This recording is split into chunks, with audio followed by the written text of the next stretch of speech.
Let's start the rapid fire revision of biotechnology principle and process. चलो उसी को समझ में आएगा जो हमसे पढ़ा होगा। हर वीडियो में ये बताना पड़ता नहीं तो कुछ बच्चे आ जाएंगे कहेंगे ये क्या चल रहा है, तो ये वही चल रहा है जो क्लास में हमने पढ़ाया है। चलो अब बहुत तेजी से देख लेते हैं, इसको रिवाइज कर लेते हैं बहुत तेजी से। चलो बायोटेक्नोलॉजी प्रिंसिपल एंड प्रोसेस, हमने इसमें जो हम सिर्फ एनसीईआरटी बताते जाएंगे, कॉन्सेप्ट तो बताना नहीं है क्योंकि भैया वीडियो को क्या है, रैपिड फायर रिवीजन का क्या मतलब होता है, बहुत तेजी से खत्म कर दो वीडियो। चलो अब स्टार्ट करते हैं। हमने ओल्ड डिफिनेशन बताया था बायोटेक्नोलॉजी का। ओल्ड डिफिनेशन एक था, एक मॉडर्न डिफिनेशन था। ओल्ड डिफिनेशन कहता था ऐसा टेक्निक जिसमें लिविंग ऑर्गेनिज्म का यूज किया जाए प्रोड्यूस करने के लिए प्रोडक्ट, उसे क्या बोलते हैं, बायोटेक्नोलॉजी। ओल्ड के हिसाब से जैसे मेकिंग ऑफ ब्रेड हो गया, उसके बाद मेकिंग ऑफ वाइन हो गया, उसके बाद बियर हो गया, ब्रेड हो गया, और उसके बाद ये सब बनाना, ब्रेड बनाना, बियर बनाना, कर्ड बनाना, ये भी बायोटेक्नोलॉजी। इस ओल्ड डिफिनेशन के हिसाब से ये भी बायोटेक्नोलॉजी हो गया क्योंकि इसमें भी हम क्या कर रहे हैं, लिविंग ऑर्गेनिज्म का यूज कर रहे हैं, लेकिन ये पूरी तरीके से परफेक्ट नहीं है। मॉडर्न डिफिनेशन कहता है हम ऑर्गेनिज्म का यूज करेंगे लेकिन जेनेटिकली मॉडिफाइड ऑर्गेनिज्म का यूज करेंगे, सेम प्रोडक्ट बनाने के लिए लार्ज स्केल पे करेंगे, तो उसे क्या बोलेंगे, मॉडर्न टेक्नोलॉजी बोलेंगे, मॉडर्न बायोटेक्नोलॉजी बोलेंगे।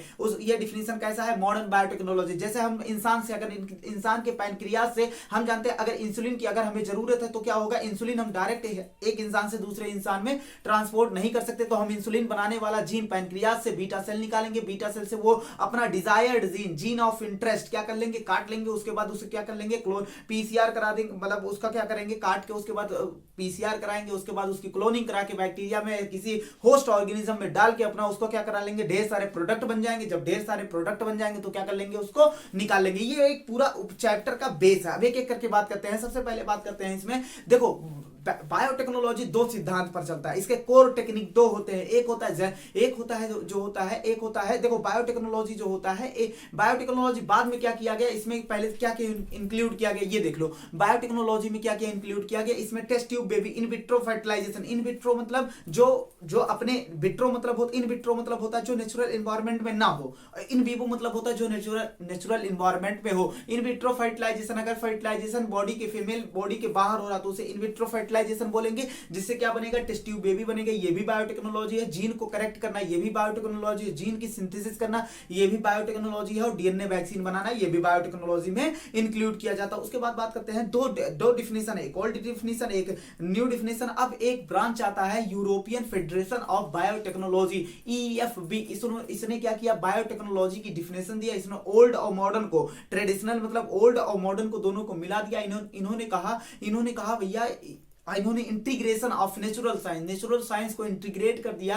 नेचुरल साइंस में कौन कौन आएगा, जैसे माइक्रोबायोलॉजी हो गया, जेनेटिक इंजीनियरिंग हो गया, बायोकेमिस्ट्री हो गया, ये नेचुरल साइंस को ऐड कर दिया। कहा भैया उसके बाद कहा integration of natural science and integration of, and जो होता है यूटिलाइजेशन ऑफ ऑर्गेनिज्म को यूटिलाइज कर लो, या उसके पार्ट का यूटिलाइज कर लो, या उसके सेल का यूटिलाइज कर दो, या उसके मॉलिक्यूल का यूटिलाइज करो प्रोडक्ट एंड सर्विस देने के लिए। इसे क्या बोलते हैं, नेचुरल साइंस। मतलब उस ऑर्गेनिज्म में नेचुरल साइंस लगा के अगर हम किसी चीज का प्रोडक्शन करा रहे हैं, किसी प्रोडक्ट को प्रोड्यूस करा रहे हैं, तो उसे क्या बोलेंगे, उसे बोलेंगे ये डिफिनेशन किसके द्वारा दिया गया था, ईएफबी। किसके द्वारा दिया गया था, ईएफबी। अब बात करते हैं प्रिंसिपल ऑफ बायोटेक्नोलॉजी। दो सिद्धांत पे चलता है। पहला होता है जेनेटिक प्रिंसिपल, दूसरा होता है पहला होता है जेनेटिक इंजीनियरिंग, दूसरा होता है केमिकल इंजीनियरिंग। जेनेटिक इंजीनियरिंग में क्या करते हैं हम, डिजायर्ड जीन, जो हम हमारा डिजायर्ड प्रोडक्ट है, जैसे डिजायर्ड प्रोडक्ट हमारा इंसुलिन है, तो हमारा जो उसे जीन बना रहा उसे बोलेंगे डिजायर्ड जीन। तो डिजायर्ड जीन को इसमें क्या करते हैं, पहले कट करते हैं, उसके बाद उसको क्या करते हैं,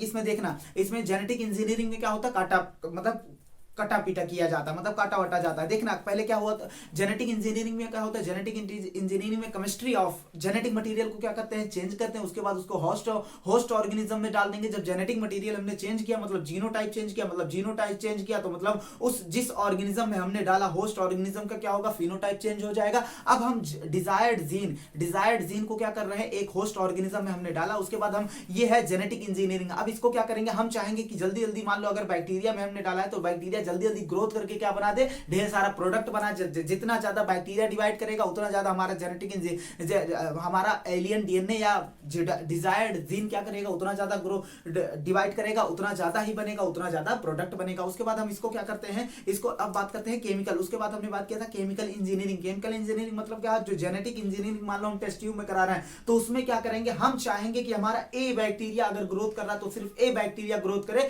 कोई बाहर से आके कंटामिनेशन, कोई बाहर से आके उसको कंटामिनेंट ना कर दे, दूषित ना कर दे। तो हम इसके लिए मेंटेन करेंगे। केमिकल इंजीनियरिंग में क्या किया जाता है, कैसे किया जाता है बाद में बताएंगे। क्या किया जाता है, मेंटेनेंस ऑफ स्टेराइल। स्टेराइल मतलब होता है कंटामिनेशन फ्री कंडीशन। क्या किया जाता है, कंटामिनेशन फ्री। माइक्रो मतलब माइक्रोब दूसरे ना आकर अटैक करते हैं, उससे क्या किया जाता है, कंटामिनेशन फ्री किया जाता है। किसमें किया जाता है, केमिकल इंजीनियरिंग में किया जाता है। अच्छा, ये स्टेराइल कंडीशन क्यों प्रोवाइड की जाती है, ताकि ओनली ये स्टेराइल कंडीशन एबल करता है, इनेबल बनाता है, ताकि वो ग्रोथ कर सके ओनली डिजायरेबल माइक्रोब। जिस माइक्रोब को तुम चाह रहे हो वही माइक्रोब से ग्रोथ कर सके, बाकी दूसरा ग्रोथ ना कर सके। अच्छा, ये ऐसा क्यों करा रहे हैं, ताकि प्रोड्यूस हो सके लार्ज स्केल पे, लार्ज बायोटेक्नोलॉजिकल क्या प्रोडक्ट क्या हो सके, प्रोड्यूस हो गया। अच्छा, बायोटेक्नोलॉजिकल प्रोडक्ट हो सकता है, तुम वैक्सीन बना रहे हो सकता है तुम एंजाइम बना रहे हो सकता है तुम वैक्सीन बना रहे हो, एंजाइम बना रहे हो, हार्मोन बना रहे हो, जो भी तुम कुछ बना रहे हो वो लार्ज प्रोडक्ट बने। क्या बने, लार्ज प्रोडक्ट बने। अब हमने बताया था रीजन फॉर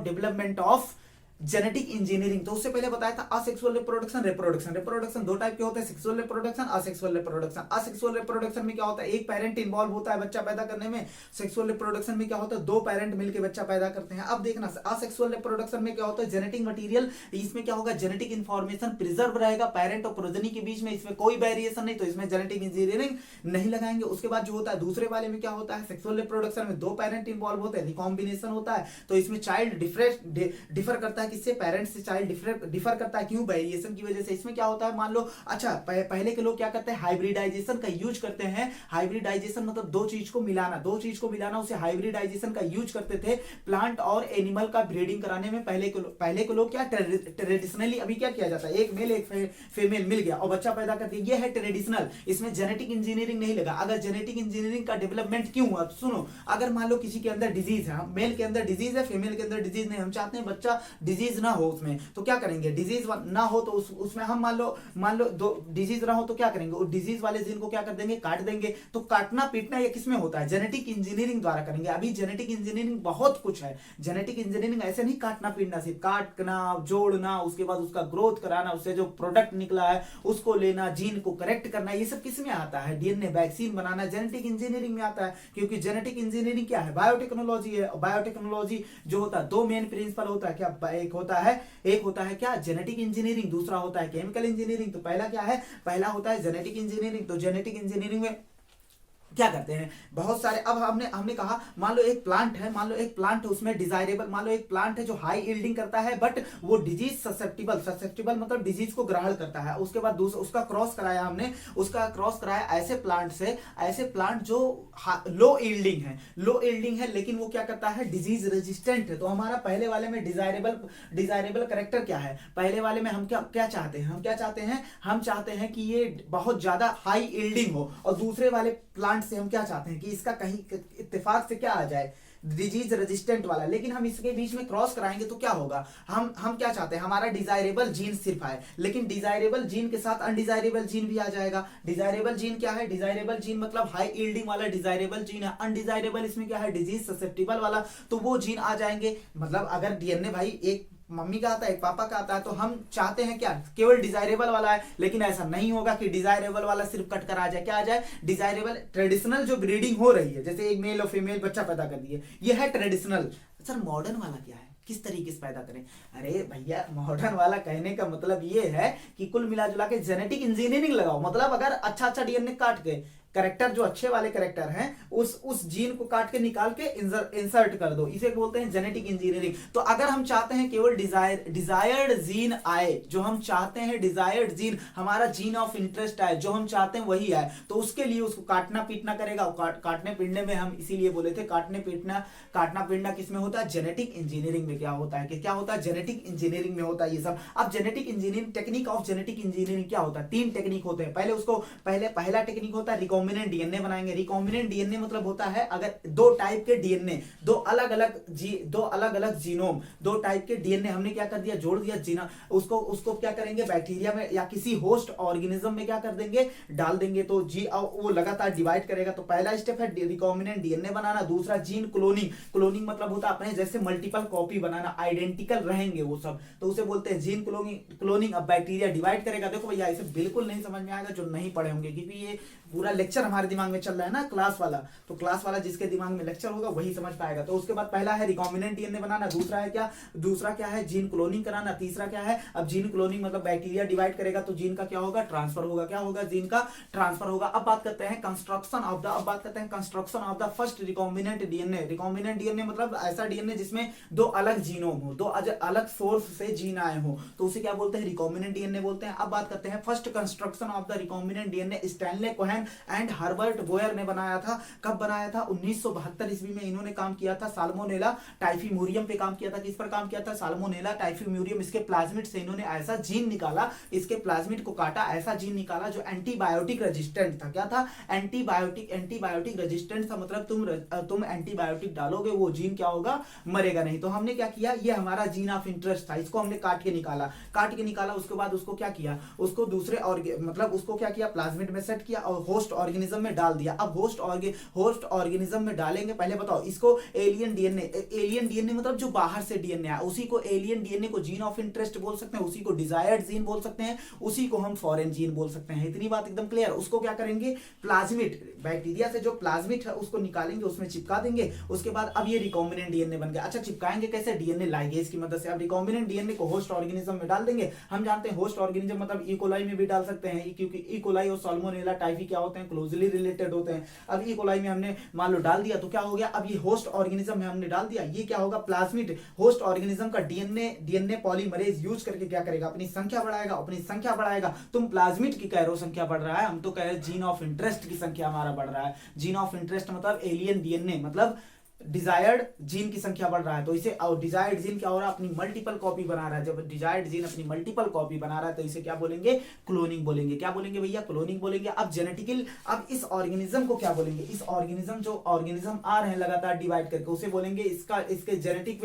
इसका जीन में हमने मॉडिफाइड कर दिया, तो ऐसे ऑर्गेनिज्म को बोलेंगे जेनेटिक मॉडिफाइड ऑर्गेनिज्म। क्या बोलेंगे, जेनेटिकली मॉडिफाइड ऑर्गेनिज्म बोलेंगे। अब देखना उसके बाद जेनेटिकली मॉडिफाइड ऑर्गेनिज्म बनाना सबसे पहले क्या करना पड़ेगा, देखो इसमें 3 स्टेप हमने बताए थे। सबसे पहले आइडेंटिफिकेशन ऑफ डीएनए, क्या करना है, जो तुम्हारा desired gene, identification of DNA with desired gene वाला डीएनए को, ऐसा डीएनए जिसमें डिजायर्ड जीन है उसको आइडेंटिफाइड करेंगे, उसको काटेंगे, उसके बाद उसको रिकॉम्बिनेंट बनाएंगे। दूसरे स्टेप में क्या, ये पहला स्टेप था। दूसरे स्टेप में कुल मिला जुला के जो हमारे एनसीईआरटी सीधा लिखा आइडेंटिफिकेशन ऑफ डिजायर्ड जीन, उसके बाद इसको क्या करेंगे, काटेंगे, आइडेंटिफिकेशन। दूसरा बात इंट्रोडक्शन, इसको इंट्रोड्यूस कर देंगे, आइडेंटिफाइड डीएनए को क्या कर देंगे, इंट्रोड्यूस कर देंगे होस्ट सेल में। अब होस्ट सेल क्या करेंगे, होस्ट सेल में मेंटेनेंस, पहला आइडेंटिफिकेशन, दूसरा है इंट्रोडक्शन, तीसरा है maintenance of identified, maintenance of introduced DNA. जो हमने इंट्रोड्यूस्ड डीएनए किया उसको मेंटेन करेंगे, उसको ट्रांसफर कर देंगे पेरेंट से प्रोजेनी में, तो क्या बन जाएगा, जेनेटिकली मॉडिफाइड ऑर्गेनिज्म बन जाएगा। अब बात करते हैं tools of recombinant DNA technology. क्या बात करते हैं, tools of recombinant DNA technology पे अगर हम बात करें तो क्या होता है, पहला टूल जो होता है, टूल मतलब वो साधन जिसे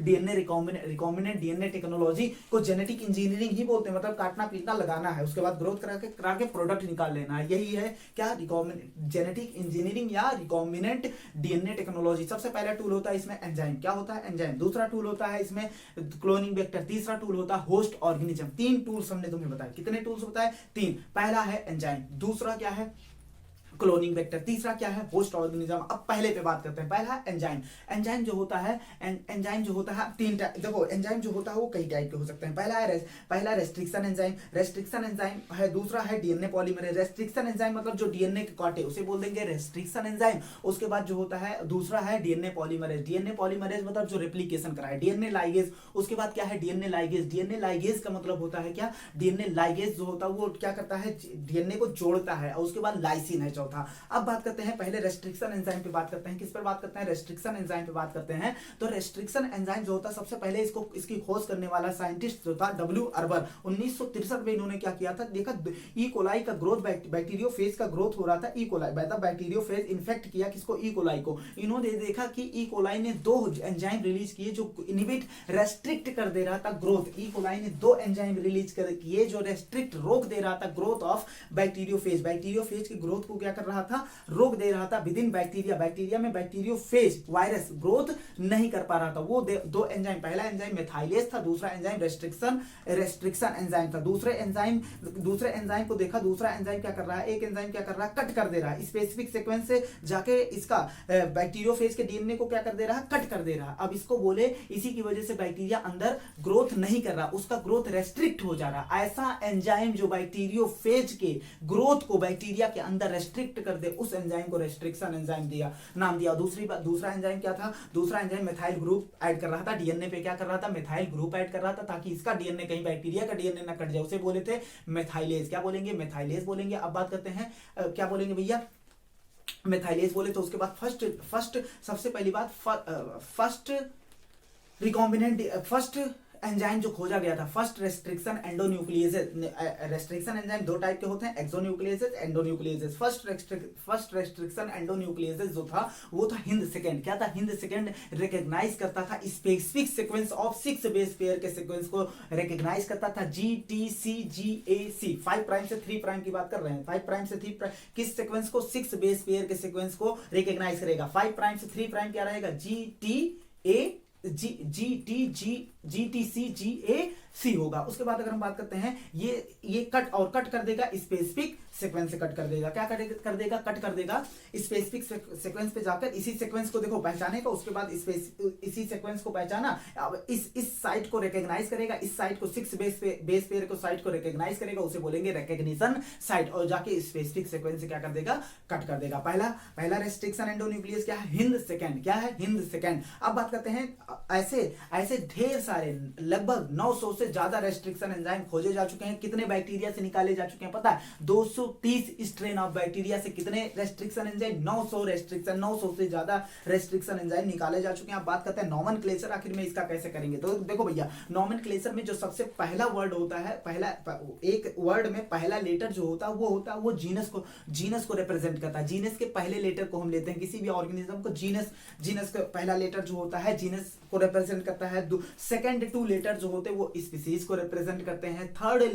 फोर्थ लेटर जो होता है वो नेम ऑफ स्ट्रेन को बताता, और लास्ट वाला लेटर जो होता है, लास्ट वाला लेटर नहीं, रोमन अंक में जो लिखा रहता है वो बताता किस सीक्वेंस में, किस ऑर्डर में बैक्टीरिया से निकाला गया। अगर पहली बार निकाला गया है तो, अगर दूसरी बार निकाला गया तो सेकंड लगा देंगे, तीसरी बार निकाला गया तो थर्ड लगा देंगे। अब हिंद सेकंड में क्यों सेकंड लगा? वो तो पहली बार खोजा गया। तो ये खोजा गया था, लेकिन इसे कैरेक्टराइज पहचाना गया था 5 साल बाद पहचाना गया था। कितने साल बाद? 5 साल बाद पहचाना गया था। अब देखना, उसके बाद बात करते हैं हम कि तो ऐसे बहुत सारे एंजाइम अब तक खोजे जा, जैसे ई को आर फर्स्ट का ले लो। ई क्या है? ई मतलब जीनस क्या है इसका? स्केरकिया। क्या है? स्केरकिया। उसके बाद सीओ जो है वो स्पीसीज को बताएगा। कोलाई से हमने सीओ ले लिया। उसके बाद आर क्या है? स्ट्रेन। RY13 इसका स्ट्रेन है, और फर्स्ट मतलब पहली बार इस बैक्टीरिया से ये एंजाइम निकाला गया। उसके बाद हिंद सेकंड की बात कर लेते हैं, हिंद थर्ड की बात कर लेते हैं। एच से वहां होगा हीमोफिलस, ये जीनस है।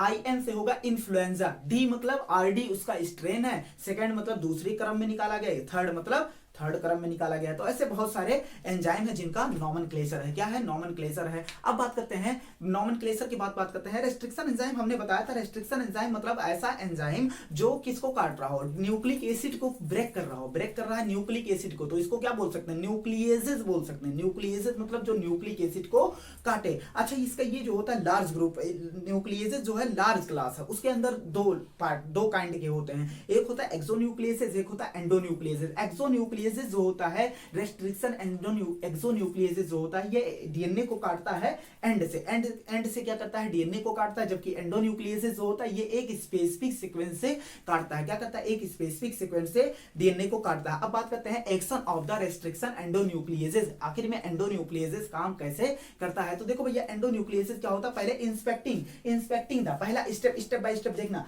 पहला इंस्पेक्टिंग द क्या करता है, पूरे डीएनए का जांच करता है, पूरे डीएनए का क्या करता है, जांच करता है, वो ढूंढता है recognition site. Once find the, जैसे ही एक बार ये रिकॉग्निशन साइट को फाइंड करता है, तुरंत वो बाइंड कर जाता है डीएनए से और क्या कर देता है, उसको कट कर देता है एक स्पेसिफिक सीक्वेंस से। अच्छा, कैसे कट करता है, उसके शुगर और फॉस्फेट बॉन्ड के बीच में क्या कर देता है, कटिंग लगा देता है। क्या करता है, कटिंग लगा देता है। रेस्ट्रिक्शन एंडोन्यूक्लियेसिस जो होता है वो कट करता है किसी सीक्वेंस, अच्छा किस सीक्वेंस को कट करता है, वो पैलिंड्रोमिक सीक्वेंस। किसको कट करता है, ऐसा सीक्वेंस जो पैलिंड्रोमिक सीक्वेंस हो। देखना, इसका रिकॉग्निशन साइट भी क्या होता है, पैलिंड्रोमिक सीक्वेंस। पैलिंड्रोमिक मतलब क्या होता है, जो आगे से पढ़ने पे पीछे से, ऐसा वर्ड जो आगे और पीछे से पढ़ने में क्या हो, सेम, मैडम हो गया, मलयालम हो गया, मैम हो गया, ये सब। लेकिन डीएनए में ऐसा नहीं है, डीएनए में इसका अपोजिट। डीएनए में देखना कैसे है, अगर दोनों स्ट्रैंड को एक डायरेक्शन में पढ़ लो, जैसे 5 से 3 है एक, दूसरा है 3 से 5, दोनों स्ट्रैंड को एक डायरेक्शन में पढ़ो, चाहे 3 से 5 पढ़ो और चाहे 5 से 3 पढ़ो, दोनों का सीक्वेंस अगर सेम आए तो उसे क्या बोलेंगे, पैलिंड्रोमिक सीक्वेंस बोलेंगे। क्या बोलेंगे, पैलिंड्रोमिक सीक्वेंस। तो ये पैलिंड्रोमिक सीक्वेंस क्या करता है,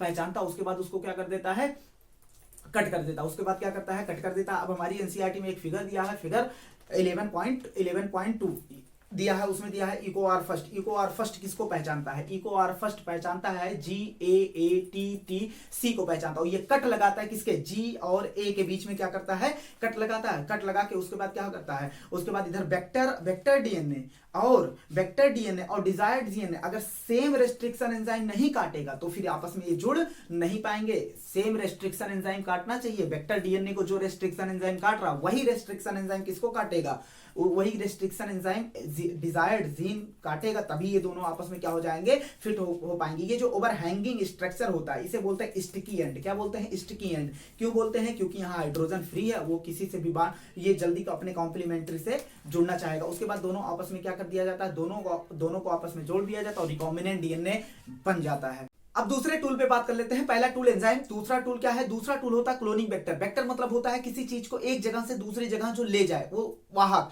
उसे क्या बोलते हैं, वेक्टर। और क्लोनिंग कराए मतलब प्लाज्मिड की वजह से क्लोनिंग हुआ था कि नहीं, प्लाज्मिड डिवाइड करेगा तो मल्टीपल कॉपी, अगर वेक्टर की वजह से मल्टीपल आइडेंटिकल कॉपी किसी जीन का हो रहा तो उसे बोलेंगे cloning vector. Cloning vector plasmid भी हो सकता है, बैक्टीरियोफेज भी हो सकता है। ये प्लाज्मिड बैक्टीरियोफेज जो होता है रेप्लिकेट करते हैं इंडिपेंडेंटली, किसमें रेप्लिकेट करते हैं, बैक्टीरियल सेल के अंदर करते हैं। ये जो होता है इंडिपेंडेंटली रेप्लिकेट करते हैं बैक्टीरियल सेल के अंदर। ये प्लाज्मिड जो होता है अपना high copy number of genome बना सकता है पर सेल। उसके बाद जो होता है प्लाज्मिड 1 से 2 कॉपी नंबर में पाए जा सकते हैं और उसके बाद जो होता है 15 से 100 कॉपी नंबर में पाए जा सकते हैं। उसके बाद ये 500 से ज्यादा कॉपी नंबर भी बना सकते हैं पर सेल में कॉपी नंबर बना सकते हैं। यदि हम एलियन डीएनए को, अपने alien DNA, desired DNA, gene of interest को हम लिंक्ड कर देते हैं किससे, प्लाज्मिड या बैक्टीरियोफेज, तो प्लाज्मिड जितनी बार डिवाइड करेगा उतनी बार क्या डिवाइड करेगा, उतनी बार रेप्लिकेट करेगा एलियन डीएनए। तो इसका मतलब जितने नंबर में प्लाज्मिड या बैक्टीरियोफेज होंगे उतने नंबर में हमारा क्या होगा, एलियन डीएनए होगा। क्या होगा, एलियन डीएनए होगा। उसके बाद बात करते हैं, अगर एक वेक्टर है तो उसके पास कौन से फीचर होने चाहिए कंप्लीट वेक्टर होने के लिए। देखना, सबसे पहली बात ORI साइट होनी चाहिए, ऑरिजिन ऑफ रेप्लिकेशन होती है, ऑरिजिन ऑफ रेप्लिकेशन होना चाहिए। ऑरिजिन ऑफ रेप्लिकेशन मतलब क्या होता है, ऑरिजिन ऑफ रेप्लिकेशन मतलब होता है एक इस डीएनए का स्पेसिफिक सीक्वेंस जो क्या हो, डीएनए का ऐसा स्पेसिफिक सीक्वेंस जहां से रेप्लिकेशन स्टार्ट हो, उसे ऑरिजिन ऑफ रेप्लिकेशन बोलते हैं। अब जहां से रेप्लिकेशन स्टार्ट होता वहीं से अपना एलियन डीएनए हम ले जाके फिट कर देते हैं ताकि रेप्लिकेट कर सके। उसके बाद ऑरिजिन ऑफ रेप्लिकेशन इस बात को भी डिसाइड करता है कि कितने नंबर में कॉपी बनेगी, एलियन डीएनए की कॉपी कितने नंबर में बनेगी, ये कौन डिसाइड करता है, ऑरिजिन ऑफ रेप्लिकेशन करता है। तो हम वेक्टर में अपना जीन, अपना डिजायर्ड जीन कहां लगाना चाहेंगे, ऐसे वेक्टर में लगाना चाहेंगे, ऐसे प्लाज्मिड में लगाना चाहेंगे जो क्या करे, हाई सपोर्ट करे, हाई नंबर ऑफ कॉपी को सपोर्ट करे। उसके बाद प्रोकैरियोट में जो होता है जनरली एक ORI साइट होता है। यूकैरियोट में क्या होता है, यूकैरियोट में जो होता है मोर देन 1 ORI साइट होता है। अब बात ORI साइट मतलब ऑरिजिन ऑफ रेप्लिकेशन। अब दूसरा, पहला तो होना चाहिए इसमें ORI साइट होना चाहिए, वेक्टर एक सुइटेबल वेक्टर होने के लिए ORI साइट होना चाहिए। दूसरा क्या होना चाहिए, ये सिलेक्टेबल मार्कर होना चाहिए। सिलेक्टेबल मार्कर, कुछ जीन सिलेक्टेबल मार्कर की तरह, मतलब सिलेक्ट करवा आते हैं, देखो जैसे हम बात करें, अगर अगर एक प्लाज्मिड अगर वो बैक्टीरिया के अंदर चला गया तो उसे अच्छा ट्रांसफॉर्मेशन क्या होता है, देखो सिलेक्टेबल मार्कर जो होता है ये आइडेंटिफिकेशन करते हैं किसका, ट्रांसफॉर्मेंट का, नॉन ट्रांसफॉर्मेंट का। और ट्रांसफॉर्मेंट मतलब पहले देखो ट्रांसफॉर्मेशन क्या होता है, ट्रांसफॉर्मेशन होता है process of introduce of alien DNA का बैक्टीरिया में जाने की प्रोसेस को या होस्ट सेल में जाने की प्रोसेस को इसे क्या बोलते हैं, ट्रांसफॉर्मेशन बोलते हैं। ट्रांसफॉर्मेशन अगर बैक्टीरिया, अगर मान लो कोई बैक्टीरिया उसमें प्लाज्मिड या अपना एलियन डीएनए गया है तो वो ट्रांसफॉर्मेंट हुआ, गया है तो ट्रांसफॉर्मेंट हुआ। अगर वो एलियन डीएनए बैक्टीरिया के अंदर नहीं गया तो ट्रांसफॉर्मेशन हुआ, नहीं तो वो नॉन ट्रांसफॉर्मेंट हुआ। अच्छा तुम किसको ग्रोथ कराना चाहोगे, ट्रांसफॉर्मेंट का कि नॉन ट्रांसफॉर्मेंट का? नॉन ट्रांसफॉर्मेंट में जब अपना एलियन डीएनए गया ही नहीं उसका क्यों ग्रोथ कराएंगे, हम ग्रोथ कराएंगे किसका, ट्रांसफॉर्मेंट का। तो हम हमें कैसे पता चलेगा बैक्टीरिया को देख कर, तो जी वेक्टर अगर है तो उसमें क्या होना चाहिए, सेलेक्टेबल मार्कर ये बता दे कि ये भैया ट्रांसफॉर्मेंट वाला है और ये नॉन ट्रांसफॉर्मेंट वाला। नॉन ट्रांसफॉर्मेंट वाले को हमें ग्रोथ नहीं कराना। अब देखना ये तो आइडेंटिफाई कर रहा है, क्या सेलेक्टेबल मार्कर आइडेंटिफाई कर रहा है ट्रांसफॉर्मेंट और नॉन ट्रांसफॉर्मेंट। ट्रांसफॉर्मेंट वाले को परमिट करेगा कि ग्रोथ करो, नॉन ट्रांसफॉर्मेंट वाले को क्या कर देगा, एलिमिनेट। हमने एक टेस्ट ट्यूब लिया था उसमें क्या डाला था, रेस्ट्रिक्शन एंजाइम, डीएनए लाइगेज, उसके बाद क्या डाला था, एलियन डीएनए, मतलब एलियन डीएनए, और उसमें क्या था, प्लाज्मिड डाल दिया था हमने, मतलब एलियन डीएनए को मिला जुला के प्लाज्मिड से जुड़ जाएगा। अगर एलियन डीएनए प्लाज्मिड से जुड़ गया तो दो डिफरेंट जीनोम हो गए तो उसे क्या बोलेंगे, रिकॉम्बिनेंट डीएनए। अगर नहीं जुड़ा तो नॉन रिकॉम्बिनेंट डीएनए बोलेंगे। Non recombinant plasmid, non recombinant का मतलब होता है जिसमें एलियन डीएनए ना जुड़ा हो, और रिकॉम्बिनेंट मतलब जिसमें एलियन डीएनए जुड़ा हो। अब ये दोनों को हमने क्या कहा था, बैक्टीरिया में जाएंगे, अगर बैक्टीरिया में कुछ नहीं गया, ना तो रिकॉम्बिनेंट वाला ना तो नॉन रिकॉम्बिनेंट वाला, तो उसे बोलेंगे नॉन ट्रांसफॉर्मेंट। नॉन ट्रांसफॉर्मेंट को हमें ग्रोथ नहीं करा रहा है। अगर गया तो ट्रांसफॉर्मेंट, और ट्रांसफॉर्मेंट दो टाइप का हो सकता है नॉन रिकॉम्बिनेंट वाला गया हो जिसमें कोई एलियन डीएनए नहीं हो, हमें ग्रोथ कराना एलियन डीएनए जिसमें मतलब रिकॉम्बिनेंट वाला का। तो ट्रांसफॉर्मेंट में नॉन रिकॉम्बिनेंट वाला हमारे मतलब का नहीं है। ट्रांसफॉर्मेंट में अगर रिकॉम्बिनेंट वाला गया तो उस बैक्टीरिया को ट्रांसफॉर्मेंट रिकॉम्बिनेंट बोलेंगे। तो हमारा यही मतलब है, हमारा मकसद क्या, हमें ढूंढना है हम कैसे ढूंढेंगे कि आखिर में कौन सा ट्रांसफॉर्मेंट और रिकॉम्बिनेंट वाला, इसको कैसे ढूंढेंगे उसको देखने के लिए पहले एक बात देखना, इंसर्शनल इनएक्टिवेशन क्या होता है। इंसर्शनल इनएक्टिवेशन क्या, हमारा टारगेट क्या है, हमारा टारगेट है कि हमें ढूंढना है क्या, हमें ढूंढना है ट्रांसफॉर्मेंट और रिकॉम्बिनेंट। मतलब तीन टाइप के बैक्टीरिया हमारे पास है। कितने टाइप के, तीन टाइप के बैक्टीरिया हमारे पास है। एक है नॉन ट्रांसफॉर्मेंट वाला, वो तो बिल्कुल काम का नहीं है। एक है ट्रांसफॉर्मेंट वाला, ट्रांसफॉर्मेंट में दो है, या तो रिकॉम्बिनेंट या तो नॉन रिकॉम्बिनेंट। नॉन रिकॉम्बिनेंट मतलब जिसमें एलियन डीएनए नहीं है तो उसको हम नहीं लेंगे, हम रिकॉम्बिनेंट वाले का लेंगे, क्योंकि ग्रोथ हम क्या कराएंगे, हमारे एलियन डीएनए का ग्रोथ कराना। तो कैसे आखिर में पकड़ेंगे कि कौन सा रिकॉम्बिनेंट और कौन सा नॉन रिकॉम्बिनेंट है, देखना। हमने बताया इंसर्शनल इनएक्टिवेशन। इंसर्शनल इनएक्टिवेशन मतलब होता है भैया कि क्या, किसी चीज में अगर किसी चीज में कुछ इंसर्ट कर रहे हो, जोड़ रहे हो और वो इनएक्टिवेट हो जा रहा है। जिस चीज में कुछ जोड़ रहे हो वो इनएक्टिवेट हो जा रहा है तो इसे क्या बोलेंगे, इंसर्शनल इनएक्टिवेशन। जैसे एक मान लो एक्स जीन था और वो बना रहा था वाई प्रोडक्ट बना रहा था। एक्स जीन है, एमआरएनए बनाएगा, एमआरएनए का बनाएगा, एमआरएनए का बनाएगा भैया, एमआरएनए प्रोटीन बनाएगा, प्रोटीन क्या बनाएगा, एंजाइम, एंजाइम सबस्ट्रेट को किसमें कन्वर्ट कर देगा, प्रोडक्ट में। अब हमने देखा कि ये प्रोडक्ट, लेकिन उस एक्स जीन में हमने ले जाके अपना एलियन डीएनए ठूस दिया, मतलब इंसर्ट कर दिया। अब इंसर्ट करने की वजह से वो प्रोडक्ट नहीं बनाया, इनएक्टिवेट हो गया, तो इसको बोलते हैं इंसर्शनल इनएक्टिवेशन बोलते हैं। जैसे कुछ प्लाज्मिड वेक्टर जो होता है वो एंटीबायोटिक रेजिस्टेंट होते हैं। क्या होते हैं, एंटीबायोटिक रेजिस्टेंट होते हैं। जैसे एंटीबायोटिक मतलब एम्पिसिलिन हो गया, एंटीबायोटिक मतलब क्या, जैसे एम्पिसिलिन एक एंटीबायोटिक है, उसके बाद काइनामाइसिन हो गया, टेट्रासाइक्लिन हो गया, क्लोरामफेनिसॉल हो गया। अब ये सब क्या होते हैं, एंटीबायोटिक होते हैं। अगर इसके प्रति रेजिस्टेंट देना चाहो, अगर किसी बैक्टीरिया को इसके प्रति रेजिस्टेंट है, मतलब वो उसका जीन होगा। जैसे अगर कोई बैक्टीरिया टेट्रासाइक्लिन डालने पे नहीं मर रहा है तो उसके पास टेट्रासाइक्लिन रेजिस्टेंट जीन होगा। ऐसा जीन जो टेट्रासाइक्लिन के प्रति रेजिस्टेंट कर रहा है। एंटीबायोटिक, एंटी मतलब खिलाफ, बायोटिक मतलब लाइफ, मतलब वो लाइफ के खिलाफ काम करे। अब हम खाते हैं तो हमें नहीं मारता, ये बैक्टीरिया के सेंस में, माइक्रोब्स के सेंस में कहा गया है। लेकिन ये जो बनाया गया था रेजिस्टेंट जीन, ये जो होता है चार हमने बताया तुम्हें, काइनामाइसिन हो गया, टेट्रासाइक्लिन हो गया, फेनिसॉल हो गया, उसके बाद क्या हो गया, एम्पिसिलिन हो गया। ये सब क्या है, एंटीबायोटिक।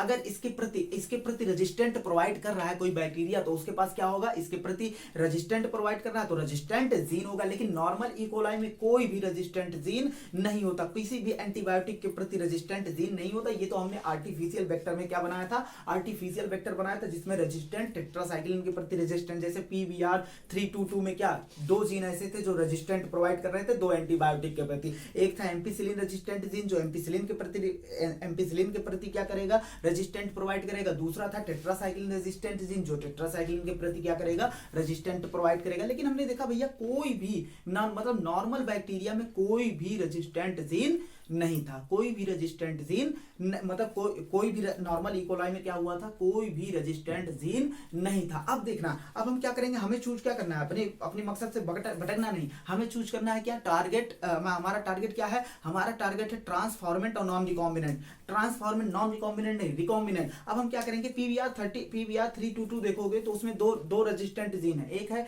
टेट्रासाइक्लिन रेजिस्टेंट जीन, एक है एम्पिसिलिन रेजिस्टेंट जीन। अब देखना, हमने मान लो टेट्रासाइक्लिन रेजिस्टेंट जीन जो किसके प्रति रेजिस्टेंट प्रोवाइड कर रहा है, टेट्रासाइक्लिन के प्रति कर रहा है। अगर उसमें हमने इंसर्ट कर दिया अपना एलियन डीएनए, मतलब अब वो जीन इनएक्टिवेट हो गया, अब टेट्रासाइक्लिन के प्रति रेजिस्टेंट प्रोवाइड नहीं कर पाएगा। तो टेट्रासाइक्लिन के प्रति रेजिस्टेंट प्रोवाइड नहीं कर पाएगा। हमने टेट्रासाइक्लिन में छेड़छाड़ मतलब एलियन डीएनए इंसर्ट किया है। अब वो एलियन डीएनए क्या करेगा, टेट्रासाइक्लिन रेजिस्टेंट जीन को इनएक्टिवेट कर देगा। इसी को क्या बोलते हैं, इंसर्शनल इनएक्टिवेशन बोले थे। क्या बोले थे, इंसर्शनल इनएक्टिवेशन बोले थे। अब देखना, उसके बाद अगर हम बात करते हैं, अब हमने इसका कल्चर कराया, हमें क्या ढूंढना है, टारगेट, हमारा टारगेट क्या है, ट्रांसफॉर्मेंट रिकॉम्बिनेंट। अब हमने इसका कल्चर कराया एम्पिसिलिन में। अगार प्लेट मतलब अगार एक न्यूट्रिशन की तरह देंगे। बैक्टीरिया अगर ग्रोथ कर रहा है तो उसमें न्यूट्रिशन चाहिए, रिप्रोडक्शन लगातार कर रहा है, न्यूट्रिशन चाहिए, मतलब अगार हमने न्यूट्रिशन के तौर पे दिया। और अगार प्लेट का कल्चर कराया एक मीडियम में जिसमें एम्पिसिलिन था। हमने छेड़छाड़ किसमें किया, टेट्रासाइक्लिन रेजिस्टेंट जीन। और एम्पिसिलिन में क्या कराया, ग्रोथ। हमारे पास तीन टाइप के बैक्टीरिया, एक है नॉन ट्रांसफॉर्मेंट, एक है ट्रांसफॉर्मेंट रिकॉम्बिनेंट, एक है ट्रांसफॉर्मेंट नॉन रिकॉम्बिनेंट। तो ट्रांसफॉर्मेंट वाला हमने देखा था क्या, नॉन ट्रांसफॉर्मेंट वाला क्या हो गया था, नॉन ट्रांसफॉर्मेंट मतलब जिसमें प्लाज्मिड गया ही नहीं, जो आर्टिफिशियल प्लाज्मिड हमने बनाया है वो गया ही नहीं है उसमें, मतलब वो किसी के प्रति रेजिस्टेंट प्रोवाइड नहीं करेगा। हाँ, अब देखना, तो इसमें चाहे एम्पिसिलिन, पहला कल्चर हम एम्पिसिलिन के प्रेजेंस में कराएंगे, तो एम्पिसिलिन के प्रेजेंस में नॉन ट्रांसफॉर्मेंट वाला मर गया तो हम उसको निकाल दें कि भैया तुम्हारा ग्रोथ हम नहीं कराएंगे। लेकिन अभी भी ट्रांसफॉर्मेंट में नॉन रिकॉम्बिनेंट मतलब जिसमें कोई छेड़छाड़ नहीं किया गया, दोनों जीन एंटीबायोटिक रेजिस्टेंट जीन और टेट्रासाइक्लिन रेजिस्टेंट जीन दोनों काम कर रहे हैं। तो दोनों मतलब एम्पिसिलिन डाल लो चाहे टेट्रासाइक्लिन, दोनों में नॉन रिकॉम्बिनेंट क्या रहेंगे, जिंदा रहेंगे। लेकिन रिकॉम्बिनेंट मतलब जिसमें हम एलियन डीएनए लाके डाल दिए हैं वो एम्पिसिलिन के प्रेजेंस में जिंदा रहेंगे। पूछो क्यों, क्योंकि हमने जो छेड़छाड़ किया है जीन में वो टेट्रासाइक्लिन में किया, हम डाल क्या रहे हैं, एम्पिसिलिन। इसका एम्पिसिलिन वाला भी सही सलामत है। अब यहां से हमारे पास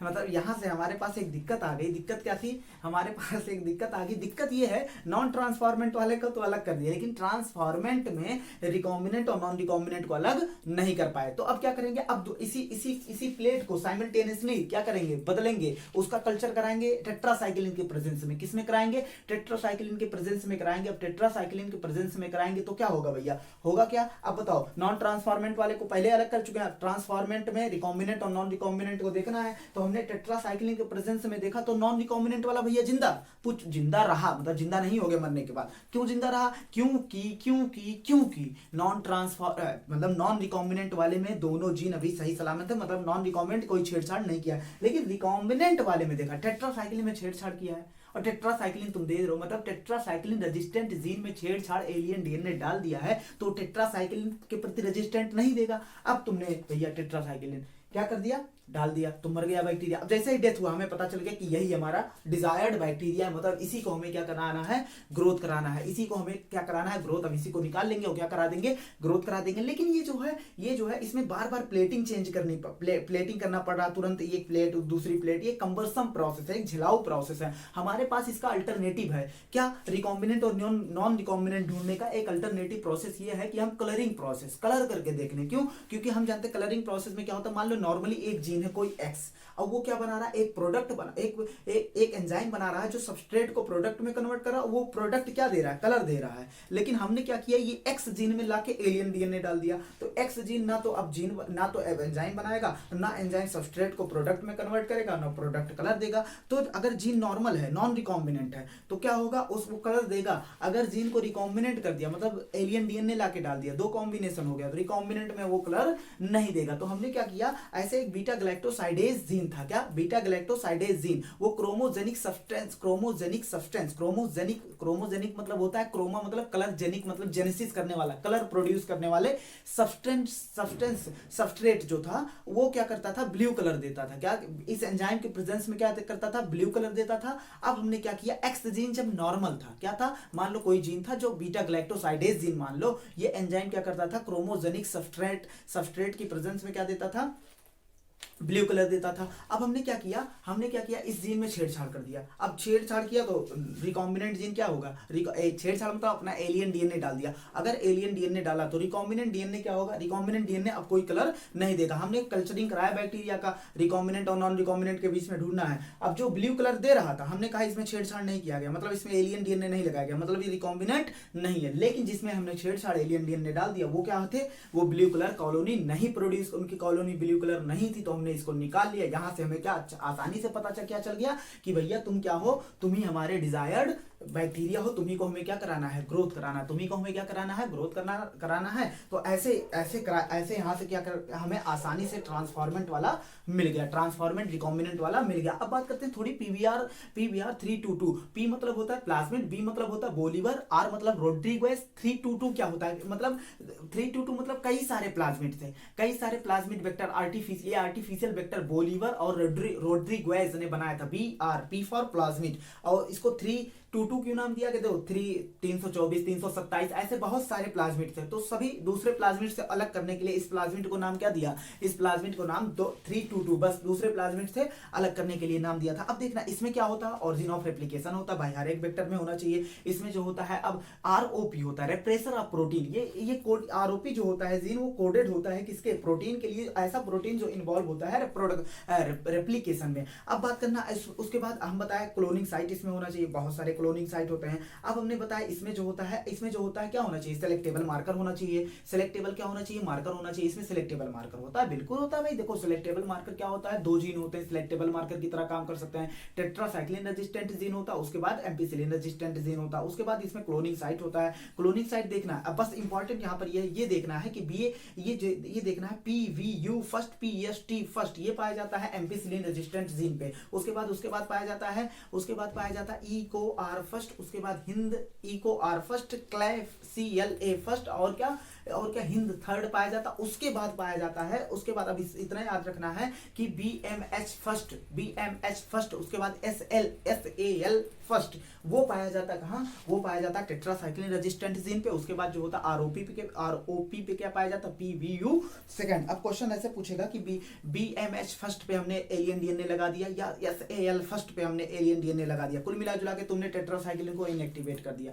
टेट्रासाइक्लिन रेजिस्टेंट जीन को तुमने इनएक्टिवेट कर दिया, वो काम नहीं कर पाएगा, तो टेट्रासाइक्लिन प्रेजेंस में मर जाएगा। अगर उसने कहा कि हमने लगा दिया PVU फर्स्ट और PST फर्स्ट में एलियन डीएनए लगा दिया, तो फिर क्या होगा, तुमने एम्पिसिलिन रेजिस्टेंट जीन को क्या कर दिया, इनएक्टिवेट कर दिया। अब एम्पिसिलिन रेजिस्टेंट जीन अगर इनएक्टिवेट हो गया तो एम्पिसिलिन डालोगे तो बैक्टीरिया क्या हो जाएगा, मर जाएगा, बैक्टीरिया क्या हो जाएगा, मर जाएगा। तो ये सब ये हो गया क्लोनिंग साइट। उसके बाद बात करते हैं अब तीसरा आता है। हाँ देखो तीन बात हो गई। क्लोनिंग साइट हमने देख लिया, क्लोनिंग साइट होना पहला क्या होना चाहिए, ऑरिजिन ऑफ रेप्लिकेशन, दूसरा सिलेक्टेबल मार्कर, तीसरा। अब तीसरे पे बात करते हैं, इसमें क्लोनिंग साइट होनी चाहिए। क्लोनिंग साइट मतलब अब बताओ, रेस्ट्रिक्शन एंजाइम डीएनए को काटेगा, अब कहां से काटेगा, उसका कोई ना कोई रिकॉग्निशन साइट होना चाहिए। नहीं तो क्लोनिंग साइट को जहां से चिपकाएगा, पहले काटेगा तभी तो चिपकाएगा, तो क्लोनिंग साइट को रिकॉग्निशन साइट कहते हैं। वहीं जहां से भैया पहचानेगा तभी तो काटेगा, जहां से काटेगा वहीं एलियन डीएनए को क्या करता है, लाइगेट कर देता है। क्या कर देता है, लाइगेट कर देता है। अगर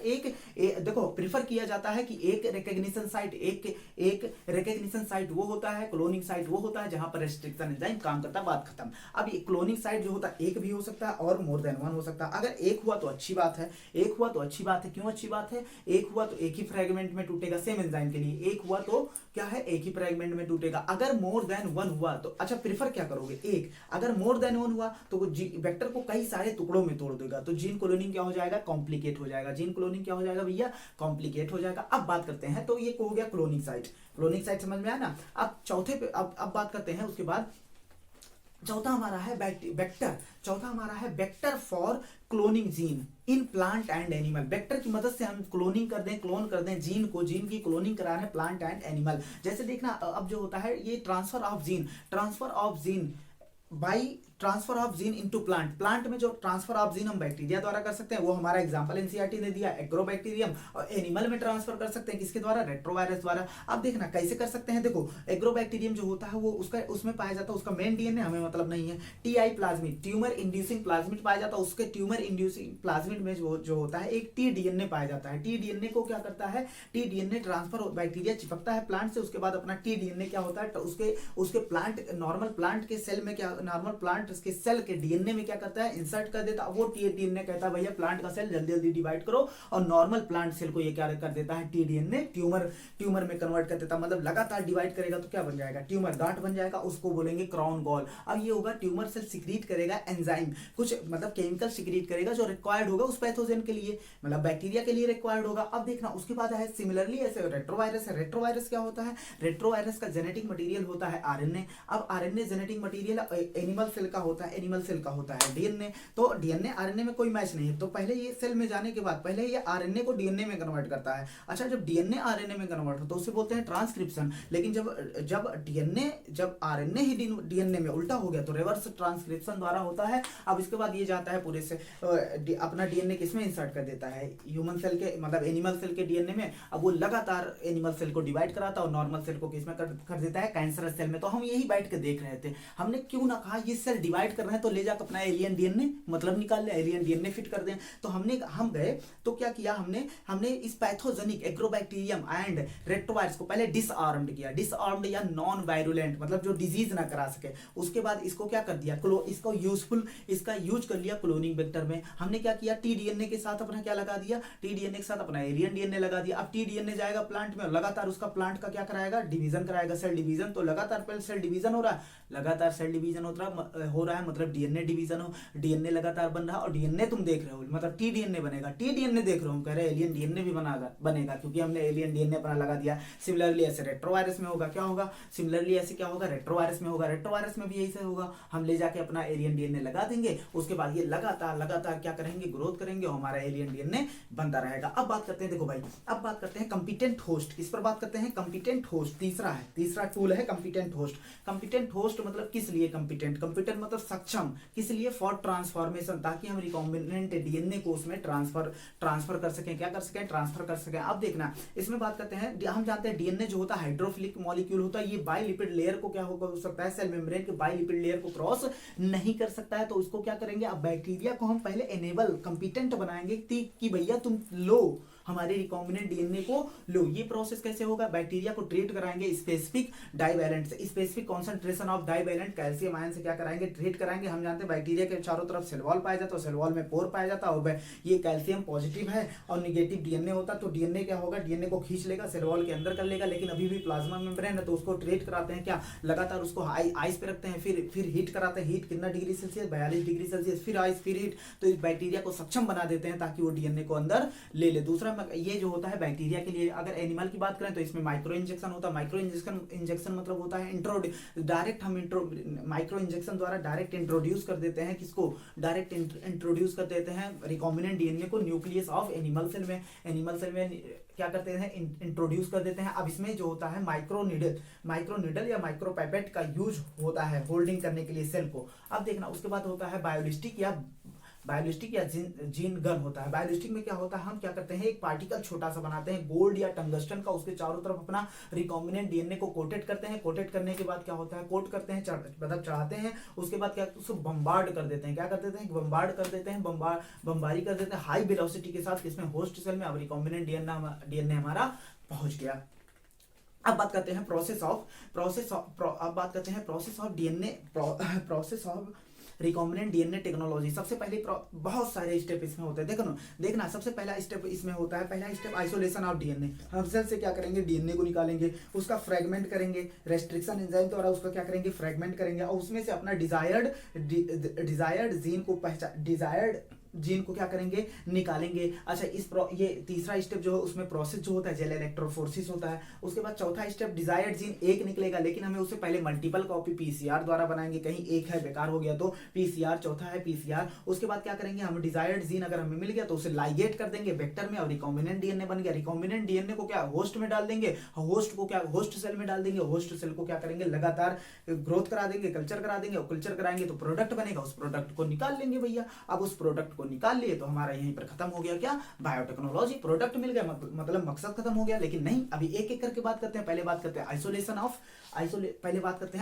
ऑफ डीएनए। सबसे पहली बात हम जानते हैं जेनेटिक मटेरियल, ये जो होता है सभी लिविंग ऑर्गेनिज्म का जेनेटिक मटेरियल क्या होता है, न्यूक्लिक एसिड होता है, विदाउट एनी सिंगल एक्सेप्शन, बिना एक सिंगल एक्सेप्शन के। तो देखना न्यूक्लिक एसिड होता है, न्यूक्लिक एसिड में मोस्टली डीएनए होता है और कुछ में क्या होता है, आरएनए होता है। तो सबसे पहली बात हमें ये सेल वॉल के अंदर, अगर बात करें प्लांट, फंजाई और अगर बैक्टीरिया की बात करें तो सेल वॉल के अंदर पाए जाते हैं। सबसे पहली बात सेल वॉल तोड़ना पड़ेगा। सेल वॉल अगर बैक्टीरिया की है तो एंजाइम डाइजोजाइम होता है। उसके बाद अगर सेल वॉल फंजाई की है तो काइटिनेज डालेंगे, अगर सेल वॉल प्लांट की है तो वहां सेलुलोज डालेंगे प्लांट का सेल वॉल तोड़ने के लिए। अब सेल वॉल तोड़ के हम सेल मेम्ब्रेन पे पहुंच गए। सेल मेम्ब्रेन भैया प्रोटीन का बना था, लिपिड का बना था, कार्बोहाइड्रेट का बना था। तो हमने प्रोटीन को तोड़ने के लिए प्रोटीज डाला, लिपिड को तोड़ने के लिए लाइपेज डाला, उसके बाद जो होता है कार्बोहाइड्रेट को तोड़ने के लिए कार्बोहाइड्रेट्स डाला। अब लेकिन बचा हमारे पास पूरे सेल में दो चीज, आरएनए और डीएनए। अब हम पहचान नहीं पाएंगे, इसीलिए हमने आरएनए को तोड़ने के लिए आरएनएस डाल दिया। अब कुल मिलाजुला के हमारे पास क्या बचा है, अब कुल मिलाजुला के हमारे पास जो टेस्ट ट्यूब में मान लो हमने ये सब डाला तो हमारे पास बचा है डीएनए। अब डीएनए ऊपर घूम रहा था तो हमने इसमें क्या डाल दिया, चिल्ड एथेनॉल डाल दिया। क्या डाल दिया, चिल्ड एथेनॉल। चिल्ड एथेनॉल डालने से क्या हो जाएगा, प्रेसिपिटेट, डीएनए को क्या करा देगा, बैठा देगा। अब डीएनए जो है लॉन्ग थ्रेड, फाइन थ्रेड की फॉर्म में बैठ गया। उसका स्पूल लेके हम क्या कर लेंगे, निकाल लेंगे। इस स्पूल लेके निकाल लेंगे, उस प्रोसेस को क्या बोलेंगे, स्पूलिंग। अब डीएनए निकालने के बाद उसको क्या करेंगे, उसको तोड़ देंगे रेस्ट्रिक्शन एंजाइम से। इसमें ज्यादा नहीं पढ़ना, पहले हम बात कर चुके हैं। रेस्ट्रिक्शन एंजाइम से उसे रेस्ट्रिक्शन एंडोन्यूक्लियेसिस से उसे क्या कर देंगे, तोड़ देंगे। और ये जो होगा, यहां सिर्फ इतना बात याद रख लेना है, ये जो होगा यहाँ ऑप्टिमम कंडीशन, सब कुछ हमें प्रोवाइड क्या करना पड़ेगा, ऑप्टिमम कंडीशन प्रोवाइड करना पड़ेगा। उसके बाद आता है अब हमारा हमारे डिजायर्ड डीएनए को क्या करना है, सेपरेट करना है। इसके लिए हमने बताया था जेल इलेक्ट्रोफोरेसिस। जेल इलेक्ट्रोफोरेसिस क्या होता है, जेल इलेक्ट्रोफोरेसिस। इलेक्ट्रो मतलब इलेक्ट्रिक फील्ड, फोर्सेस मतलब होता है मूवमेंट, और जेल मतलब होता है जेल मतलब मूवमेंट हो रहा है, किसी चीज का मूवमेंट हो रहा है। जेल के मतलब इलेक्ट्रिक फील्ड की वजह से किसी चीज का मूवमेंट हो रहा है, और किसमें हो रहा है, जेल में। ये जेल था एग्रोथ जेल। एग्रोथ जेल जो होता है ये नेचुरल पॉलीमर होता है, ये ऑब्टेन किया जाता है, पॉलीसेकेराइड होता है, ऑब्टेन किया जाता है, ये सीवीड से ऑब्टेन किया जाता है। अब देखना इसमें जो होता है, हमने बताया डीएनए के ढेर सारे फ्रेगमेंट कर देंगे। अब 4 लेन इसमें पाए गए तो उस मशीन, ये जो मशीन हमारे सामने जो फिगर दिया उसको हम वो जो होता है, जो जिसमें से हम डीएनए को सेपरेट कर रहे हैं उसको मशीन से एक जोड़ते हैं, जिससे 2 वायर निकला होता है। वो एक मशीन से 2 वायर निकला होता है। एक वायर जो होता है पॉजिटिव चार्ज, पॉजिटिव इलेक्ट्रोड मतलब पॉजिटिव चार्ज प्रोवाइड करता है। दूसरा वायर जो होता है निगेटिव चार्ज। पॉजिटिव चार्ज वाले को हमने इधर रखा था, लेन के साइड क्या रखा था हमने, निगेटिव चार्ज वाले को रखा था। हमने देखा था डीएनए जो अब लेन फर्स्ट जो होता है वो किसको माइग्रेट कर रहा था, अनडाइजेस्टेड डीएनए फ्रेगमेंट, मतलब ऐसा डीएनए फ्रेगमेंट जिसपे रेस्ट्रिक्शन एंजाइम अच्छे से काम नहीं कर पाया, वो अनडाइजेस्टेड होगा। तो लेन फर्स्ट से अनडाइजेस्टेड वाला जा रहा था, और लेन सेकंड, थर्ड, फोर्थ से कौन जा रहा था, डाइजेस्टेड वाला जा रहा था। अब अनडाइजेस्टेड और डाइजेस्टेड वाले ट्रांसफर कर रहे हैं, लेन में हमने डाल दिया। लेन में हमने क्या कर दिया, अपना सैंपल डाल दिया। अब इसमें क्या होगा, फ्रेगमेंट होगा, इसमें क्या होगा, मूवमेंट होगा। हम जाते हैं डीएनए क्या होता है, निगेटिव चार्ज होता है। डीएनए निगेटिव चार्ज होता है, वो पॉजिटिव की तरफ मूव करेगा। क्या करेगा, पॉजिटिव की तरफ मूव करेगा। किसके under, influence of electric field के, इलेक्ट्रिक फील्ड की वजह से क्या करेगा, मूवमेंट करेगा। किस एक मीडियम में हो रहा, मैट्रिक्स में हो रहा। मीडियम हमने मैट्रिक्स क्या लिया था, मीडियम मैट्रिक्स क्या लिया था भैया, इसमें मीडियम मैट्रिक्स एग्रोथ जेल था। अब क्या होगा, separate of DNA according to their size, उनके साइज के हिसाब से क्या होगा, सेपरेट होगा through sieving effect. Sieving effect मतलब क्या होता है, मतलब स्मॉलर वाला क्या होगा, पॉजिटिव चार्ज की तरफ जाएगा, स्मॉलर डीएनए फ्रेगमेंट क्या होगा, दूर जाएगा। लेकिन अब ये सेपरेटेड डीएनए फ्रेगमेंट हमें दिख नहीं रहे थे, तो हमने एथिडियम ब्रोमाइड डाला था। क्या डाला था, एथिडियम ब्रोमाइड। क्या दिखने लगे थे, नहीं। अभी एथिडियम ब्रोमाइड डालने के बाद उसके बाद एक्सपोजर, उसके बाद उस पर यूवी रेडिएशन डाला था। अब हमें ब्राइट ऑरेंज कलर कलर के क्या दिखे थे, डीएनए फ्रेगमेंट दिखे थे, ब्राइट ऑरेंज कलर के डीएनए फ्रेगमेंट दिखे थे। अब इन डीएनए फ्रेगमेंट को हमने क्या कर लिया था, इन डीएनए जेल पीस को जहां हमारा डिजायर डीएनए होगा उस जेल पीस को क्या कर लेंगे, काट लेंगे और वहां से अपना उसको पिघला के अपना क्या कर लेंगे, एक्सट्रैक्ट कर लेंगे डिजायर डीएनए। इस प्रोसेस को बोलते हैं इल्यूशन। क्या बोलते हैं, अपना डिजायर डीएनए निकालने को, जेल पीस से अपना डिजायर डीएनए निकालने की प्रोसेस को क्या बोलते हैं, इल्यूशन बोलते हैं। अब इसका लेकिन अब हमने बताया था, अब यहां पर जेल इलेक्ट्रोफोरेसिस खत्म होती है, हमने बताया था अभी हम एलियन डीएनए में इसको ऐड तो कर सकते हैं, लेकिन हमारे पास एक है, पहले इसकी मल्टीपल कॉपी बनाएंगे। तो मल्टीपल कॉपी की सिंथेसिस करते हैं, इन विट्रो करते हैं। क्या करते हैं, इन विट्रो इसका मल्टीपल कॉपी सिंथेसाइज करते हैं through the medium of PCR. क्या किस माध्यम से करते हैं, पीसीआर। पीसीआर क्या होता है, पॉलीमरेज चेन रिएक्शन, मतलब मल्टीपल कॉपी बना रहे हो जीन ऑफ इंटरेस्ट की, इन विट्रो बना रहे हो। इसमें रिक्वायर्ड क्या होता है, इसमें सबसे पहली बात हमने बताया था, ये जो होता है पीसीआर जो होता है डीएनए फिंगरप्रिंट में भी यूज होता है। ये जो होता है इसमें रिक्वायर्ड होता है, इसमें प्राइमर रिक्वायर्ड होता है। प्राइमर क्या होता है, स्मॉल केमिकली सिंथेसाइज, ना कि नेचुरल नहीं पाया जाता, small chemically synthesize oligonucleotide, RNA का बना हुआ कुछ न्यूक्लियोटाइड का सीक्वेंस होता है। क्या, प्राइमर जो स्टार्ट करता है रेप्लिकेशन। उसके बाद हमें डीएनए पॉलीमरेज चाहिए था, डीएनए पॉलीमरेज, यहाँ टैग पॉलीमरेज था। ये टैग पॉलीमरेज कहां से निकाला गया था, थर्मस एक्टिकस थर्मोफिलिक ऑर्गेनिज्म से निकाला गया था। ये थर्मोस्टेबल था, मतलब टेम्परेचर अच्छा खासा टेम्परेचर झेल सकता था। उसके बाद हमें चाहिए डीऑक्सी न्यूक्लियोसाइड ट्राइफॉस्फेट चाहिए, लेकिन हमें पता है डीऑक्सी न्यूक्लियोसाइड ट्राइफॉस्फेट डायरेक्ट नहीं जुड़ेगा, इसको पहले तोड़ेंगे, 2 फॉस्फेट निकलेगा, वो एनर्जी देगा और न्यूक्लियोटाइड जुड़ेगा। न्यूक्लियोटाइड में एक नाइट्रोजन, एक नाइट्रोजनस बेस, एक फॉस्फेट ग्रुप, एक पेंटोज शुगर। तो मतलब कौन सा जोड़ेंगे, डीऑक्सी न्यूक्लियोसाइड मोनोफॉस्फेट हम क्या करेंगे, जोड़ेंगे। अब इसमें हमने बताया था 3 स्टेप में होगा। क्या, पीसीआर 3 स्टेप में होगा। पहला स्टेप क्या था, पहले स्टेप में इसमें होगा, पहले स्टेप को हमने बोला था क्या, दूसरा स्टेप, पहला स्टेप डीनेचुरेशन था। डीनेचुरेशन में हम क्या करेंगे, ब्रेक करेंगे, हाइड्रोजन बॉन्ड को क्या करेंगे, ब्रेक करेंगे, हीट करके। यह हीट कितना टेम्परेचर इसका रहेगा, 94 डिग्री सेल्सियस से 96 डिग्री सेल्सियस, 94 से 96 डिग्री सेल्सियस रहेगा टेम्परेचर रहेगा। उसमें हाइड्रोजन बॉन्ड क्या हो जाएगा, टूट जाएगा। अब हाइड्रोजन बॉन्ड टूट जाएगा तो हम ज्वाइंट कर देंगे दोनों सेट में, प्राइमर ज्वाइंट कर देंगे। प्राइमर ज्वाइंट करेंगे, इस प्रोसेस को क्या बोलेंगे, एनीलिंग। एनीलिंग मतलब होता है ज्वाइंट करना। तो प्राइमर हमने ज्वाइंट कर दिया। अब प्राइमर ज्वाइंट कर दिया तो क्या होगा भैया, प्राइमर ज्वाइंट कर दिया, डीएनए पॉलीमरेज अब क्या कराएगा, न्यूक्लियोटाइड जोड़ता जाएगा और क्या बना देगा, मल्टीपल कॉपी बना देगा। एक बार साइकिल चलेगी तो एक डीएनए से कितने बनेंगे, 2 डीएनए। अगर यही 30 बार साइकिल चला दो तो 1 बिलियन ऑफ डीएनए बन जाएंगे। कितने बन जाएंगे, 1 बिलियन ऑफ डीएनए बन जाएगा। अगर तुमसे पूछ ले 5 फ्रेगमेंट है और 5 बार साइकिल चली, कितने बनेंगे, तो इसके लिए फॉर्मूला बताया था, mf equal to mi into 2 की पावर n। mf जो होता है final DNA fragment, final number of DNA fragment, mi होता है इनिशियल नंबर ऑफ फ्रेगमेंट, और उसके बाद 2 की पावर n होता है नंबर ऑफ साइकिल, कितनी बार साइकिल चली है। अब उसके बाद करते हैं, अब जो हमारा अब ये डिजायरेबल जीन को क्या कर देंगे, डीएनए में क्या कर देंगे, वेक्टर में जोड़ देंगे, उसको होस्ट में डाल देंगे, और होस्ट मतलब बैक्टीरिया किसी में भी डाल देंगे। उसके बाद उसका कल्चर कराएंगे, उसके बाद ऑब्टेन करेंगे फॉरेन जीन प्रोडक्ट को क्या करेंगे, ऑब्टेन करेंगे। कैसे, एलियन डीएनए को हमने डाल दिया होस्ट, हमने डाल दिया वेक्टर में, वेक्टर ट्रांसफर कर दिया, प्लांट सेल में भी कर सकते हैं, माइक्रोब्स में भी कर सकते हैं, एनिमल सेल में भी कर सकते हैं। उसके बाद हमने देखा जीन कोडिंग फॉर प्रोटीन, जो जीन कोडेड था प्रोटीन के लिए, वो क्या होगा, एक्सप्रेस हो जाएगा। एक्सप्रेस करेगा भैया पर्टिकुलर एक ऑप्टिमम टेम्परेचर चाहिए, एक ऑप्टिमम टेम्परेचर चाहिए, ऑप्टिमम पीएच चाहिए, ऑप्टिमम सबस्ट्रेट चाहिए, ऑप्टिमम O2 चाहिए, ऑप्टिमम विटामिन, सब कुछ क्या चाहिए, ऑप्टिमम चाहिए, तब ये एक्सप्रेस करेगा। अब एक्सप्रेस करने के बाद क्या बनाएगा, डिजायरेबल प्रोटीन बनाएगा। और डिजायरेबल प्रोटीन को हम बोल सकते हैं रिकॉम्बिनेंट प्रोटीन। क्या बोल सकते हैं, रिकॉम्बिनेंट प्रोटीन बोल सकते हैं। अब ये जो होता है क्लोन्ड जीन, जो क्लोनिंग हमने जीन की है, क्लोन्ड जीन जो होता है वो ग्रोथ कराया जा सकता है, उसका स्मॉल लेवल पर, स्मॉल स्केल पे कराया जा सकता है, लार्ज स्केल पे कराया जा सकता है। स्मॉल स्केल पे कराया जाएगा लैब में कराया जाएगा। अगर लार्ज बड़े पैमाने पर कराना है तो कहां कराएंगे, बड़े पैमाने पर कराना है तो उसे बायोरिएक्टर में कराएंगे। स्मॉल स्केल पर अगर हमें कॉन्टिन्यूअस कल्चर सिस्टम कराना, कॉन्टिन्यूअस लगातार कल्चर कराना है तो क्या होगा, फ्रेश मीडियम लगातार ऐड करते जाएंगे और उसको बैक्टीरिया यूज करेगा, यूज्ड मीडियम लगातार निकालते जाएंगे, ताकि उसका सेल अपनी फिजियोलॉजिकल एक्टिविटी उसका एक्टिव लॉग में रहे। एक्टिव लॉग मतलब एक्सपोनेंशियल रेट से क्या करे, वो डिवाइड करे और लार्ज बायोमास बन जाएगा। और लार्ज बायोमास बन जाएगा तो प्रोडक्टिविटी भी क्या हो जाएगी, बढ़ जाएगी। लेकिन लेबोरेटरी में हम बहुत बड़े अमाउंट में प्रोड्यूस नहीं कर सकते, तो हम क्या करेंगे, बहुत बड़े अमाउंट में हम प्रोड्यूस नहीं कर सकते तो हम क्या यूज करेंगे, बायोरिएक्टर। मान लो एक ऐसा सोच लो कि क्या है, एक वेसल्स है जिसमें क्या है, एक बायोरिएक्टर जो होता है एक वेसल्स है जिसमें जो होता है रॉ मटेरियल बायोलॉजिकली कन्वर्ट हो रहे हैं प्रोडक्ट में और कौन कौन स्पेसिफिक प्रोडक्ट में कन्वर्ट हो रहा है, कौन इसको प्रोडक्ट में कन्वर्ट कौन कर रहा है, हो सकता है माइक्रोस कर रहा हो, माइक्रोस क्या करेगा इसे, मतलब बायोलॉजिकली मतलब क्या होता है ये कन्वर्ट, कोई ना कोई माइक्रोब्स, मान लो तुम कोई माइक्रोब्स ले लो, वो क्या करेगा, जैसे तुमने अगर अल्कोहल बनाना है तो ईस्ट क्या करता है, ग्लूकोज को अल्कोहल में कन्वर्ट करता है, तो कोई ना कोई माइक्रोब्स इसको कन्वर्ट कर रहा होगा। ये जो होता है लार्ज स्केल पे प्रोडक्शन होता है, लार्ज स्केल मतलब एक बार में 100 से 1000 लीटर, 100 से एक बार में जो होता है 100 से 1000 लीटर का क्या होता है,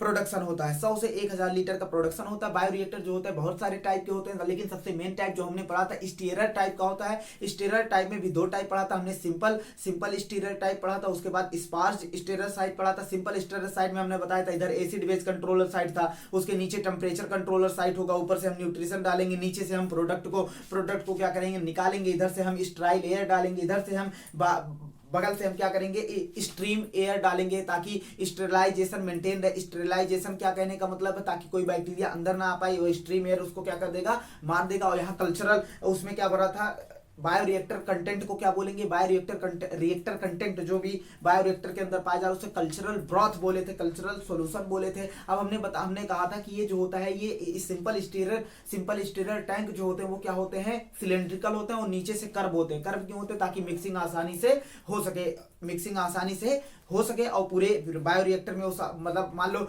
अब ये स्टीरर क्या करेंगे, एजिटेटर जिसको घुमाएंगे तो घुमाएंगे क्या होगा, मिक्सिंग ऑफ O2 हो जाएगा, उसका न्यूट्रिशन का आसानी से पूरे रिएक्टर में क्या हो जाएगा, मिक्सिंग हो जाएगा। लेकिन अब इसका दूसरा अल्टरनेटिव पार्ट क्या है, स्पार्ज मतलब हम सीधा इसको कर्व नहीं रहेगा, इसमें क्या करेंगे ऑक्सीजन को क्या करेंगे बबल के फॉर्म में छोड़ देंगे। बबल के फॉर्म में जब एयर को छोड़ेंगे तो क्या होगा, वो ऊपर जाएगा और स्पेस बढ़ाएगा, तो स्पेस बढ़ाएगा, पानी ऊपर बबल के फॉर्म में छोड़ेंगे तो पानी क्या होगा, पानी ऊपर जाएगा और पानी ऊपर जाएगा। पानी मतलब कहने का मतलब जो कल्चरल सॉल्यूशन है वो ऊपर जाएगा, तो इंक्रीज हो जाएगा surface area for transfer of O2 के लिए क्या हो जाएगा, इंक्रीज हो जाएगा सरफेस एरिया। उसके बाद हमने बताया था डाउन स्ट्रीमिंग क्या होता है भैया, डाउन स्ट्रीमिंग में कुछ नहीं होता, प्रोसेस